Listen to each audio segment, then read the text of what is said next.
अल्लाह तेरा है एहसान, एक हुए सारे इंसान, सज गए घर घर दस्तरखान, नूरे रमजान, नूरे रमजान, नूरे रमजान, नूरे रमजान।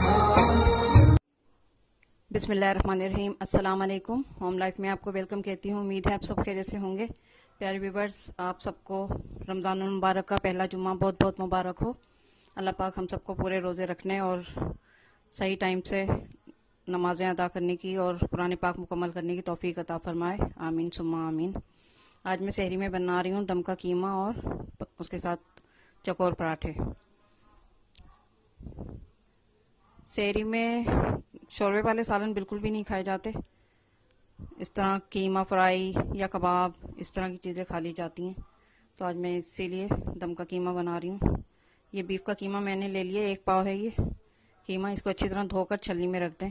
आप बिल्कुल बारीक कीमा भी इसके लिए ले सकते हैं और मोटा कीमा भी ले सकते हैं, आपकी चॉइस के ऊपर है। थोड़ा सा साबुत गरम मसाला और खसखस, 1 चम्मच भरकर ये खसखस है। इसको मैंने अच्छी तरह धो लिया था। धो लिया करें खसखस को, क्योंकि बहुत मट्टी होती है और फिर अगर सूखा आप वैसे ही पीस लेंगी तो बहुत मट्टी उसमें होती है।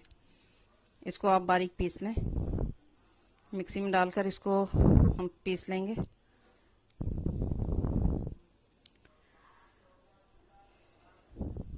सिल पर भी आप पीस सकती हैं इसको। और इसके अलावा बेसन ले लिया मैंने, 2 चम्मच के करीब बेसन ले लिया। उसको हल्का सा रोस्ट कर लें आप, तवे पर भून लें हल्का सा। उसकी जगह आप चने भी ले सकती हैं।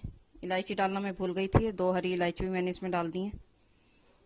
गरम मसाले में 1 बड़ी इलायची, 4-5 लौंगे, थोड़ा सा ज़ीरा और काली मिर्चें 4-5 और दालचीनी का टुकड़ा ये लिया था मैंने। अब बोल के अंदर हमने वो सारा मसाला डाल दिया और उसके बाद ये 4 चम्मच के करीब दही है ये डाल दी मैंने। 1 बड़ा चम्मच लहसुन अदरक का पेस्ट। पाउडर मसालों में 1 बड़ा चम्मच पिसी हुई सुरख मिर्च, 1 चम्मच धनिया पाउडर, आधा चम्मच हल्दी और आधा चम्मच ही कोटी हुई सुरख मिर्च। मिर्चें आप अपने नमक और मिर्च अपने हिसाब से आप रखें। ये 2 क्यूब्स मैंने पिसी हुई हरी मिर्चें डाली हैं इसमें। 1 प्याज को मैंने फ्राई करके निकाल कर चूरा कर लिया था, ये वो डाल दिए मैंने इसके अंदर। और ये भुना हुआ बेसन डाल दिए। ये सब चीज़ों को डालकर आप अच्छी तरह इसको मिक्स कर लें। ये रात को मैंने खाने के बाद मिक्स करके रख दिया था कीमा, और फिर ये सहरी में मैंने तैयार किया था।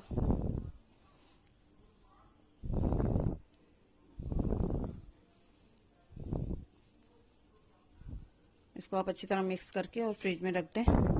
आप इसको ओवरनाइट भी रख सकती हैं और फ्रीज भी कर सकती हैं आप, जब कोई आए जब तैयार कर लें। और 1-2 घंटे रखकर भी आप इसको तैयार कर सकते हैं।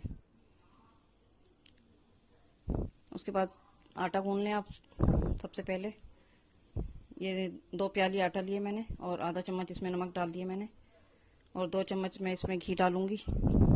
पराठे घी में बहुत अच्छे बनते हैं।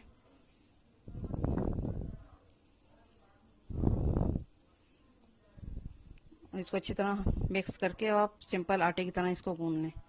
बहुत ज़्यादा हमने सख्त भी नहीं गूंदना और बहुत ज़्यादा पतला भी नहीं गूंदना।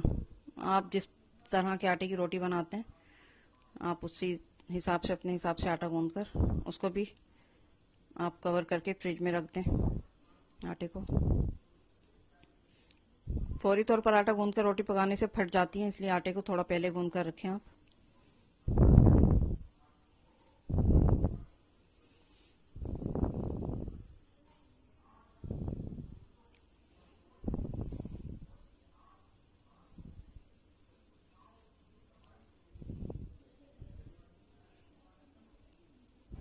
थाली में आटा बहुत अच्छा गूंदता है। बॉल के अंदर अक्सर लोग बस एक हाथ से खड़े खड़े उसको मसल कर और डो बना लेते हैं उसकी, तो बिल्कुल भी अच्छी रोटी नहीं बनती उससे। आप इस तरह थाली के अंदर अगर आटा गूंदेंगे और दोनों हाथ से सही से आप जोर लगाकर आटा गूंदेंगी तो बहुत अच्छा आटा गूंदता है और बहुत अच्छी उसकी रोटियां बनती हैं। यानी चपाती फूल जाती है उसकी, और पराठे भी बहुत अच्छे बनते हैं। आटे के ऊपर डिपेंड करता है कि जितना हमारा आटा अच्छा गूंदा हुआ होगा रोटी हमारी उतनी अच्छी बनेगी और पराठे भी। इस तरह दोनों हाथ से आप अच्छी तरह आटे को गूंदें।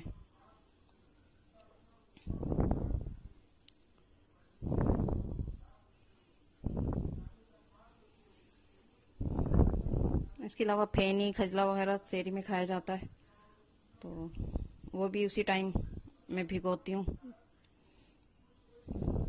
ये इसी ऑयल के अंदर मैंने प्याज फ्राई की थी, अब इसी ऑयल के अंदर मैं कीमा चढ़ा दूंगी।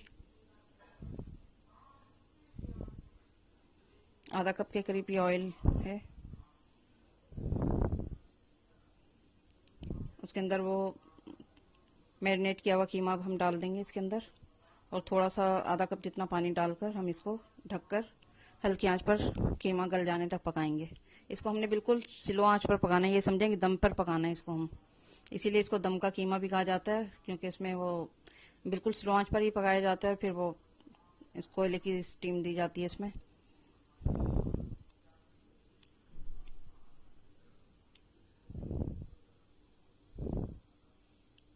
स्मोकी फ्लेवर इसका बहुत अच्छा लगता है पराठों के साथ।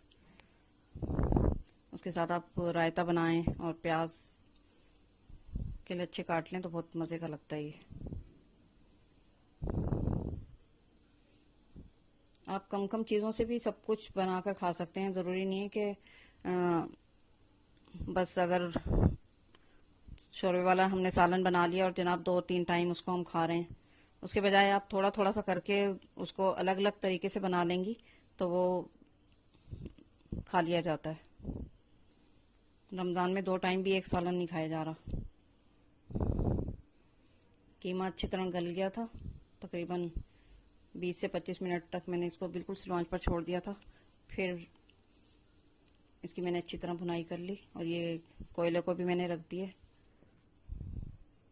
अब इसके अंदर हम कोई भी रोटी का टुकड़ा रखकर या कोई छोटी सी प्याली ले लें, उसके अंदर कोयला रखकर और हम थोड़ा सा ऑयल डाल देंगे और ढक देंगे जल्दी से। हरी मिर्च और हरा धनिया काट कर डालने हैं आप इसमें, अदरक भी बारीक काट कर डाल सकती हैं आप।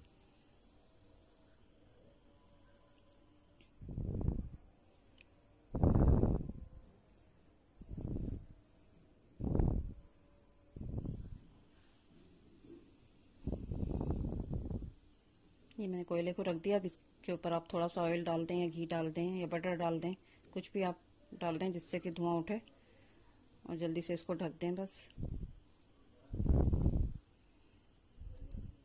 ये जनाब दम का कीमा हमारा बनकर तैयार हो गया है। अब एक प्याली में मैं खजला और एक प्याली में फेनी भिगो रही हूँ।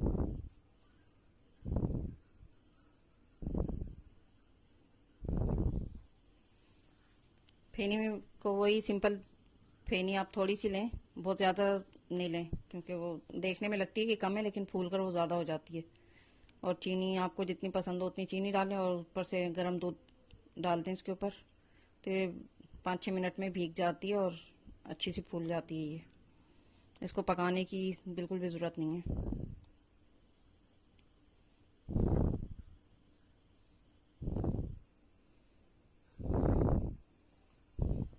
आधे घंटे में सेहरी तैयार हो जाती है। बहुत ज़्यादा अक्सर लोग बिल्कुल बहुत जल्दी उठते हैं, खैर बड़ी फैमिलियाँ होती हैं तो लोग जल्दी ही उठते हैं, लेकिन हमारी तो छोटी सी फैमिली है तो इसलिए इतना टाइम नहीं लगता।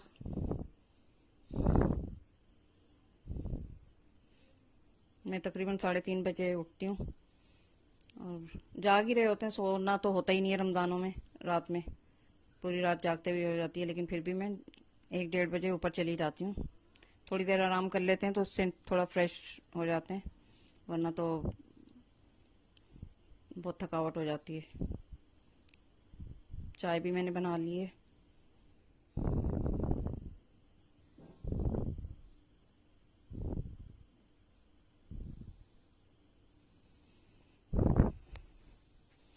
अभी 3-4 दिन बहू ने सहरी बनाई थी, फिर आज मैंने कहा कि मैं खुद बनाती हूँ सहरी, क्योंकि जब तक हमारे हाथ पैर चल रहे हैं हमें काम करना चाहिए। ये नहीं कि अब घर में बहू आ गई तो पूरा काम उसके ऊपर हम डालकर और खुद आराम करें, ऐसा नहीं होना चाहिए। सबको मिल बांट कर काम करना चाहिए। मेरी कोशिश होती है कि ज़्यादातर काम मैं अपने हाथ से खुद ही करूँ।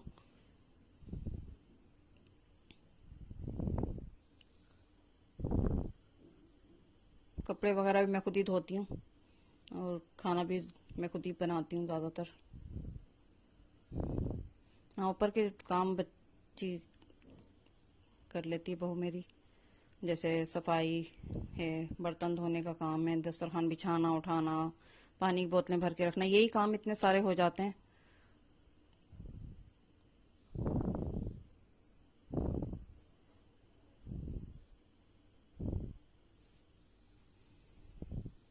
पहले मैंने मासी लगाई हुई थी, मगर मासियों के आजकल नखरे इतने हैं, उन्हें झेलना बहुत मुश्किल काम है। इससे बेहतर इंसान अपने हाथ से काम कर ले, अपनी मर्जी से और अपने हिसाब से, क्योंकि इतने पैसे देकर भी इन लोगों के नखरे बर्दाश्त करने पड़ते हैं मासियों के। तो उससे बेहतर है कि आप अपने हाथ से ही काम कर लें। जब आपको आसानी हो और सहूलत हो, आप उस हिसाब से अपनी सेटिंग के हिसाब से काम कर लें। और इसमें कोई बिल्कुल भी मसला नहीं होता, परेशानी नहीं होती। मशीन में हफ्ते में तकरीबन 2 दफ़ा लगा लेती हूँ, और बाकी काम भी चलते फिरते सब हो जाते हैं।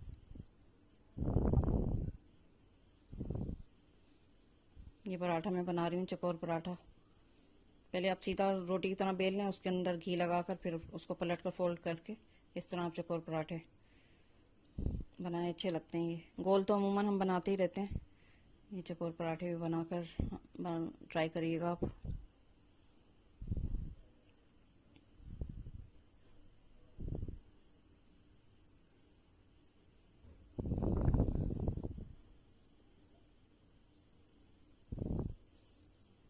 एक तरफ से हल्का सा सीख जाए तो आप इसको पलट दें। देखें, इस तरह फोल्ड कर लें आप, घी लगाकर अंदर।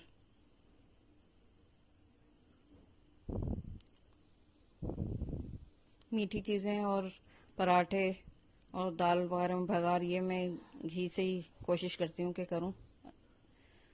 बाकी सब चीज़ों में ऑयल इस्तेमाल करती हूँ।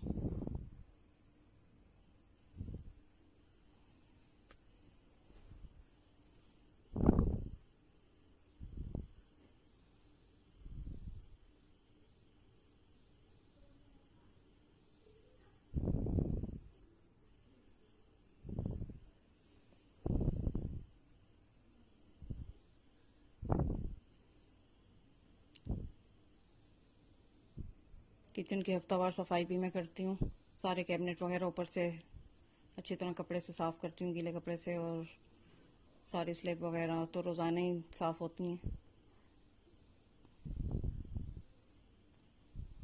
चूल्हे को तो दिन में कितनी ही दफ़ा, 2-3 दफ़ा साफ़ हो जाता है, लेकिन ज़ाहिर है वो खाना वगैरह पकता फिर उस पर आटे के ज़र्रात और ऑयल उड़ के और इस तरह फिर गंदा हो जाता है।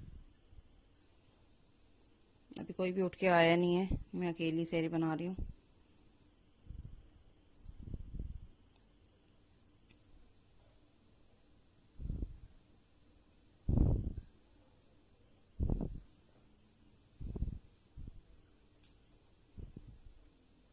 ये पराठा बन गया हमारा।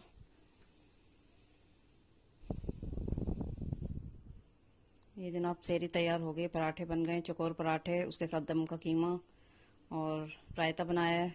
ये इमली की खट्टी मीठी चटनी है, उसके साथ प्याज काटी है मैंने, और फेनी, खजला, चाय। उम्मीद है आपको आज की रमज़ान प्रिपरेशन सेरी की पसंद आई होगी। पसंद आए तो लाइक करें, शेयर करें, कमेंट्स करें और मेरे चैनल को सब्सक्राइब करें। मुझे अपनी ख़ास दुआ में ज़रूर याद रखा करें, मैं भी आप सबको अपनी दुआ में याद रखती हूँ।